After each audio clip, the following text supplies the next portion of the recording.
William Thomas, ഇത് അമേരിക്കയിലുള്ള ഒരു സ്വിമ്മറാണ്, ഒരു സ്വിമ്മിംഗ് കളിക്കാരനാണ്. അദ്ദേഹം എന്ത് ചെയ്തു? പുരുഷന്മാരുടെ കൂടെ സ്വിമ്മിങ് നടത്തി. എന്നിട്ട് എത്ര റാങ്ക് കിട്ടിയത് കാണുന്നുണ്ടോ? 462ാമത്തെ റാങ്ക് കിട്ടി. അപ്പോ സാരല്ല, എല്ലാവർക്കും ജയിക്കാൻ പറ്റിക്കോളന്നില്ലല്ലോ. മൂപ്പരെന്ത് ചെയ്തു? 462ാമത്തെ റാങ്കും കൊണ്ട് വീട്ടിൽ പോയി.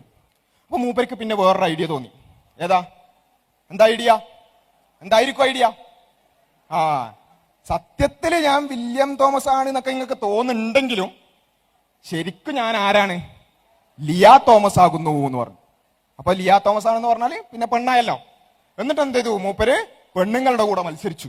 അപ്പൊ എത്ര റാങ്ക് കിട്ടിയത് നോക്കിയേ? എത്ര റാങ്ക് കിട്ടിയേ? 1ാം റാങ്ക്. പെണ്ണുങ്ങളുടെ കൂടെ മത്സരിച്ചു.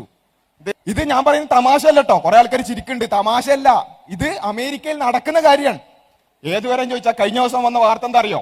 കഴിഞ്ഞ ദിവസം വന്ന വാർത്ത എന്താ ചോദിച്ചാൽ ഈ ലിയ തോമസിന് woman of the year award കൊടുക്കണം എന്ന്. മനസ്സിലായോ? ഒരു ചേട്ടൻ പോയിട്ട് പെണ്ണുങ്ങളുടെ എല്ലാ സ്പോർട്സും കൊളാക്കിയതും പോരാ, എന്നിട്ട് അയാൾക്ക് woman of the year award കൊടുക്കണം എന്നാണ് ഇപ്പൊ അവിടെയുള്ള ചർച്ച. ഇതൊക്കെ നമുക്ക് കേൾക്കുമ്പോ എന്ത് ചെയ്യും? ചിരി വരും. നമുക്ക് കേൾക്കുമ്പോ തമാശയായിട്ട് തോന്നും. പക്ഷെ ഇതൊക്കെയാണ് പുരോഗമനം എന്ന്. മനസ്സിലായോ?